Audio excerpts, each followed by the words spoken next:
نحمده ونصلي على رسوله الكريم أما بعد فأعوذ بالله من الشيطان الرجيم بسم الله الرحمن الرحيم لقد كان لكم في رسول الله أسوة حسنة صدق الله العظيم درود شریف اللهم صل على محمد وعلى آل محمد كما صليت على إبراهيم وعلى آل إبراهيم إنك حميد مجيد اللهم بارك على محمد وعلى آل محمد كما باركت على إبراهيم وعلى آل إبراهيم إنك حميد مجيد.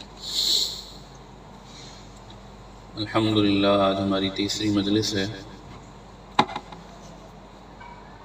اور ہم یہاں بیان کر رہے ہیں کھانے کی سنتیں.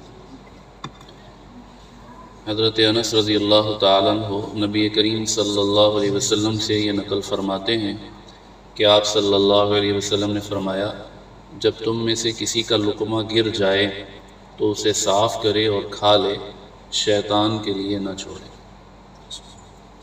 فائدہ: گرے ہوئے لقمے کے اٹھانے میں قباحت یا کراہت محسوس نہ کرے، سنت سمجھ کر کھا لے تو ثواب عظیم پائے گا. لوگوں کے کچھ کہنے یا سوچنے کی پرواہ نہ کرے، شاید کہ اسی میں برکت ہو. سنت سمجھ کر جو کام کیا جائے، جو کام یہ سمجھ کر کیا جائے کہ میرے پیارے آقا کی سنت، اللہ تعالیٰ اس میں برکت عطا فرمائے. میرے والد صاحب بیمار ہیں نا، بہت ساری باتیں بھول گئے ہیں، باتیں کبھی کبھی کوئی بات یاد آتی ہے پھر تو رات سونے سے پہلے مجھے فرما رہے تھے سنت کی نیت سے سونے لگے، سارے گھر کے دروازے بند کر دیے. تو پھر خاموش رہے، پھر تھوڑی دیر بعد فرمانے لگے سنت کی نیت سے دروازے بند کرنے کے دو فائدے ہیں. ایک تو ظاہری فائدہ ہوگا کہ چوری نہیں ہوگی، کوئی غیر اندر نہیں گھسے گا، اور ایک باطنی فائدہ ہوگا کہ سنت کی پر عمل کرنے کی نیت سے دروازہ تو بند کرنا ہی کرنا، لیکن جب سنت پر عمل کرنے کی نیت سے بند کریں گے تو شیطان اندر نہیں آئے گا. تو سنت پر عمل کرنے کے فائدے ہی فائدے. حضرت جابر رضی اللہ تعالیٰ عنہ سے منقول ہے کہ حضور اقدس صلی اللہ علیہ وسلم نے فرمایا شیطان تم میں سے ہر ایک کے پاس آتا ہے، یہاں تک کہ کھانے کے وقت بھی آتا ہے. اگر تم سے کسی کا لقمہ گر جائے تو اسے صاف کر کے کھا لے، شیطان کے لیے نہ چھوڑے، اور فراغت پر انگلیوں کو بھی چاٹ لے، اسے کیا معلوم کہ کھانے کے کس جز میں برکت ہے. ہو سکتا ہے جو انگلیوں پہ لگا اس میں برکت. فائدہ: کھانے کے دوران کوئی لقمہ یا کھانے کے اجزاء اگر ادھر ادھر دسترخوان سے باہر گر جائیں تو اسے اٹھا کر کھا لینا مستحب مسنون ہے یعنی سنت ہے. اگر گرد وغیرہ لگ جائے تو اسے صاف کر کے دھو کر کھا لینا چاہیے، اس میں کراہت محسوس نہ کرے، شاید کہ اسی میں برکت اور صحت مقدر ہو. ابو شیخ رحمۃ اللہ علیہ نے بیان کیا ہے کہ جو دسترخوان یا برتن سے گرے ہوئے کھانے کے ٹکڑوں کو کھا لے گا وہ تنگ دستی سے محفوظ رہے گا. اسی طرح خطرناک امراض مثلا برس جذام سے محفوظ رہے گا. اس کی اولاد چالاک ہوگی، ہوشیار ہوگی. حماقت اور پاگل پنے سے محفوظ رہے گا. اسی طرح دیلمی کی مسند فردوس میں ہے کہ اس کی اولاد اچھی ہوگی اور غربت دور ہوگی. احیاء العلوم میں امام غزالی رحمۃ اللہ علیہ نے لکھا ہے کہ ایسا شخص وسعت رزق سے نوازا جائے گا، اس کی اولاد میں عافیت رہے گی، بیماریوں سے محفوظ رہے گی. نیز امام غزالی رحمۃ اللہ علیہ نے ذکر کیا ہے کہ کھانے کے ریزوں کا چننا جنت کی حوروں کا مہر ہے. سبحان اللہ. کیا میرے نبی صلی اللہ علیہ وسلم، میرے آقا کی ہر بات کیا خوبصورت، ایک میرے آقا کے فرمان اور ایک سنت مبارکہ میں کتنا نور بھرا ہوا ہے، مجھے اور آپ کو پتہ ہی نہیں. ایک سنت پر عمل کرنے کی برکت سے دیکھو کتنے فائدے. اللہ اکبر۔ حضرت عبداللہ ابن ام حرام رضی اللہ تعالیٰ عنہ کہتے ہیں کہ نبی کریم صلی اللہ علیہ وسلم نے فرمایا جو شخص دسترخوان پر گرے ہوئے ٹکڑوں کو تلاش کر کے کھائے گا اللہ تعالیٰ اس کی مغفرت فرما دے گا۔ فائدہ، دسترخوان کے ٹکڑوں کا کھانا تواضع ہے اور نہ کھانا تکبر کی علامت ہے۔ تکبر بھی ختم ہوتا ہے نا کہ بندہ بیٹھا ہوا دسترخوان سے چن چن کے کھا رہا ہے تو دل کہتا ہے یار کی کہنے یہ سارے یا ان ٹوٹے ٹکڑے کھانا، ہمیں تکبر ختم ہوگا۔ حضرت نبیشہ رضی اللہ تعالیٰ عنہ سے روایت ہے کہ نبی کریم صلی اللہ علیہ وسلم نے فرمایا جو کسی برتن میں کھائے پھر اسے خوب صاف کرے تو برتن اسے دعا دیتا ہے کہ جس طرح اس نے مجھے شیطان سے آزاد کیا اے اللہ آپ اسے جہنم سے آزاد کر دو۔ برتن معصوم ہے، اس کی دعا مقبول ہے۔ اس معمولی کام پر کتنے بڑے ثواب کی برکات ہے۔ میرے سے یہ سنت چھوٹی ہوئی تھی بڑے عرصے سے، اس مجلس کی برکت سے 2 ہفتے ہو گئے الحمدللہ دوبارہ شروع ہو، بڑی برکات۔ حضرت جابر رضی اللہ تعالیٰ عنہ فرماتے ہیں کہ نبی کریم صلی اللہ علیہ وسلم نے فرمایا کہ ہاتھوں کو رومال سے اس وقت تک نہ پونچھو تا وقت کہ اسے صاف کر لو۔ حضرت ابن عباس رضی اللہ تعالیٰ عنہ فرماتے ہیں ہاتھ اس وقت تک نہ پونچھے جب تک کہ چاٹ نہ لے، یعنی اگر آپ نے رومال وغیرہ سے صاف کرنا ہے تولیے سے تو پہلے ان کو چاٹ کر صاف کر لیں، پھر اس کے بعد آپ کپڑے سے یا ٹیشو سے یا کسی چیز سے صاف کر لیں۔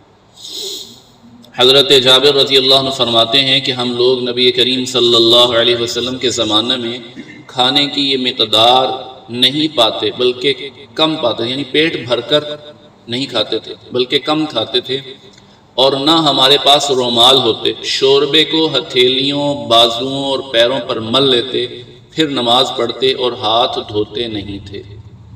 فائدہ، کھانے کے بعد حضرات صحابہ ہاتھ کم دھوتے تھے، رومال یا تولیہ کا استعمال رائج نہ تھا۔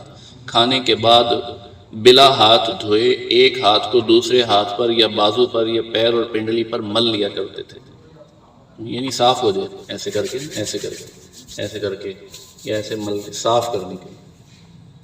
تاہم ہاتھ پونچھنے کے لیے کپڑے اور رومال کا استعمال بھی درست ہے۔ مستحب یہ ہے کہ چاٹنے کے بعد ہاتھ صاف کرے، پہلے نہ کرے۔ حضرت عمر رضی اللہ عنہ ہاتھ کو پیروں پر مل لیا کرتے تھے۔ حافظ ابن حجر رحمۃ اللہ علیہ نے کہا ہے کہ ہاتھ کا ملنا اور پونچھنا مستحب ہے، یعنی دونوں طریقے سے ہاتھ صاف کیے جا سکتے چاٹنے کے بعد۔ حافظ ابن حجر عسقلانی رحمۃ اللہ علیہ نے لکھا ہے کہ ہاتھ کا چاٹنے کے بعد بو زائل کرنے کے لیے دھونا مندوب و بہتر ہے۔ چنانچہ ابو داؤد شریف میں یہ حدیث ہے کہ اگر کسی نے کھانے وغیرہ کی چکناہٹ وغیرہ کو دھو کر صاف نہ کیا اور کوئی تکلیف پہنچ گئی، مثلا کسی جانور نے کاٹ لیا، تو اپنے سوا کسی پر ملامت نہ کرے، یعنی ہاتھ کا دھونا بھی سنت ہے۔ قاضی عیاض مالکی رحمۃ اللہ علیہ نے کہا ہے کہ ملنا اور مسح کرنا وہاں ہے جہاں دھونے کی ضرورت نہ ہو، اور چپکاہٹ یا لٹھا پن ہے تو وہاں ہاتھ کا دھونا ہے۔ حدیث پاک میں ہاتھ دھونے کی ترغیب آئی ہے اور اس کے ترک کی ممانعت آئی ہے۔ اس سے معلوم ہوا کہ ہاتھ کا ملنا اور دھونا دونوں سنت ہے۔ اسی طرح کھانے کے بعد رومال یا کپڑے سے پونچھنا بھی سنت ہے، بشرطے کہ ہاتھ چاٹنے کے بعد ہو۔ امام غزالی رحمۃ اللہ علیہ نے ہاتھ دھونے کی کیفیت کو بیان کرتے ہوئے لکھا ہے کہ صابن وغیرہ اولاً بائیں ہاتھ میں لے اور پہلے داہنے ہاتھ کی انگلیاں دھوئے اور ان پر صابن لگائے، پھر ہونٹ دھوئے، اس پر انگلیاں ملے، پھر منہ دھوئے، دانتوں کو اوپر نیچے سے اور تالو کو انگلی سے ملے، پھر ان انگلیوں کو صابن سے دھو ڈالے۔ سارا طریقہ بتا دیں۔ حضرت انس رضی اللہ تعالیٰ عنہ فرماتے ہیں کہ نبی کریم صلی اللہ علیہ وسلم نے نہ کبھی میز پر اور نہ تشتریوں میں کھانا تناول فرمایا ہے۔ پوچھا کس پر کھاتے تھے؟ کہا دسترخوان پر۔ حضرت فرقد رضی اللہ تعالیٰ عنہ فرماتے ہیں کہ نبی کریم صلی اللہ علیہ وسلم کو میں نے دسترخوان پر کھاتے ہوئے دیکھا ہے۔ حضرت امی عائشہ صدیقہ رضی اللہ تعالی عنہ فرماتی ہیں کہ ملائکہ جب تک دسترخوان بچھا رہتا ہے دعائے رحمت کرتے رہتے ہیں۔ ہمارے یہاں دسترخوان پر کھانے کا رواج ہی ختم ہو، اے پھڑو اپنی اپنی روٹی کھا لو سارا، اکٹھے بیٹھ کر دسترخوان پر کھانا، یہ کتنی برکت والی بات، ختم ہو۔ جب جس کا دل کیا کہہ رہا روٹی پکا دو میں اور سب علیحدہ علیحدہ کھا، محبت بھی ختم ہو گئی۔ محبت دسترخوان پر کھانا سنت ہے، بلا دسترخوان بچھائے کھانا خلاف سنت ہے۔ نیز آپ صلی اللہ علیہ وسلم کا دسترخوان چمڑے کا ہوتا تھا اور گول ہوتا تھا۔ روایتوں سے معلوم ہوتا ہے کہ حضرت صلی اللہ علیہ وسلم کا دسترخوان چمڑے کا ہوتا تھا۔ حضرت عیسیٰ علیہ السلام پر جو مائدہ اترا تھا وہ سرخ چمڑے کے دسترخوان میں تھا، یعنی آسمان سے جو کھانا اترتا تھا۔ حضرت ابو ہریرہ رضی اللہ تعالیٰ عنہ سے روایت ہے کہ نبی اکرم صلی اللہ علیہ وسلم کی خدمت میں ایک شخص نے کھانا پیش کیا، آپ صلی اللہ علیہ وسلم نے فرمایا کہ زمین یا چٹائی پر رکھو۔ حضرت انس رضی اللہ عنہ فرماتے ہیں کہ نبی کریم صلی اللہ علیہ وسلم نے میز پر کبھی کھانا تناول نہیں فرمایا۔ حضرت انس بن مالک رضی اللہ عنہ فرماتے ہیں آپ صلی اللہ علیہ وسلم کی عادت طیبہ تھی، آپ صلی اللہ علیہ وسلم سواریوں پر کسی کے پیچھے بیٹھ جاتے تھے، آپ صلی اللہ علیہ وسلم کے کھانے کا دسترخوان زمین پر رکھا جاتا، آپ صلی اللہ علیہ وسلم غلاموں کی دعوت قبول کر لیتے اور گدھے پر سوار بھی ہو جاتے۔ سبحان اللہ۔ فائدہ، یہ آپ صلی اللہ علیہ وسلم کی متواضعانہ نشانی تھی۔ عبدیت کا تقاضا یہ ہے کہ ہر ادا سے تواضع و مسکنت ظاہر ہے۔ حضرت برہ بن عازب رحمۃ رضی اللہ تعالیٰ عنہ فرماتے ہیں کہ رسول اللہ صلی اللہ علیہ وسلم زمین پر کھانا کھاتے تھے۔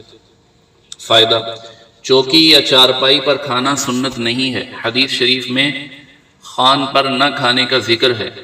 خوان کی تشریح علامہ مناوی نے حکیم ترمذی کے قول سے یہ کی ہے کہ جو زمین پر پائے سے قائم ہو، جیسے میز، ٹیبل وغیرہ۔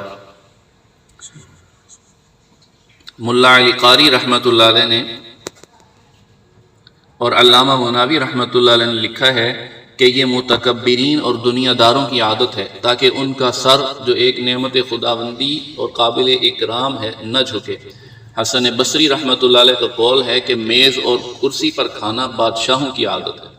ابن قیم رحمۃ اللہ علیہ نے لکھا ہے کہ آپ صلی اللہ علیہ وسلم کے لیے دسترخوان زمین پر بچھایا جاتا اور آپ صلی اللہ علیہ وسلم زمین پر کھاتے۔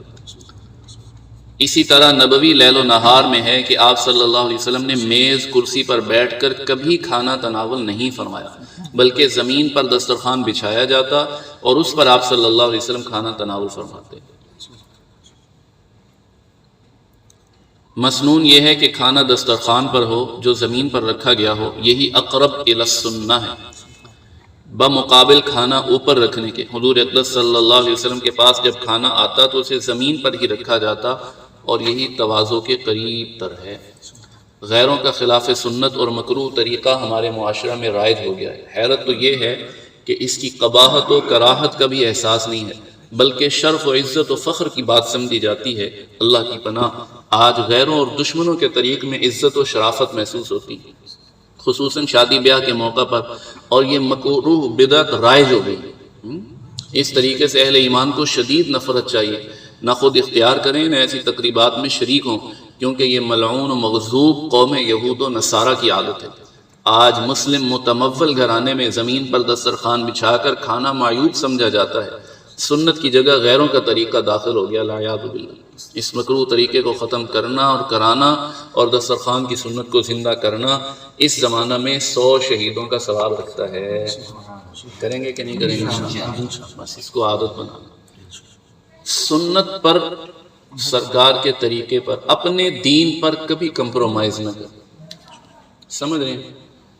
ٹھیک، ہر بات پر کمپرومائز ہو سکتا ہے، سنت سرکار پر کیا کمپرومائز؟ میں نے آپ کو پچھلے ہفتے سنایا نا حضرت حذیفہ رضی اللہ تعالیٰ کہ وہ شاہ حبشہ کے دربار میں کھانا کھا رہے اور جو ہے وہ گر گیا نوالا، تو ساتھ والے جو صحابی جو ساتھ تھے وہ کہنے لگے یار رہن دے تھے بادشاہ کے دربار میں بیٹھے ہیں۔ فرمایا کہ میں ان بے وقوفوں کے لیے اپنے نبی کی سنت ترک کر دوں؟ تو عقل مندی کی علامت یہ ہے کہ اپنے سرکار کا طریقہ نہ چھوڑیں۔ اللہ تعالی ہمیں نبی علیہ السلام کی ایسی سچی سچی محبت نصیب فرمائے، حضور علیہ السلام کا ایسا تعلق نصیب فرمائے۔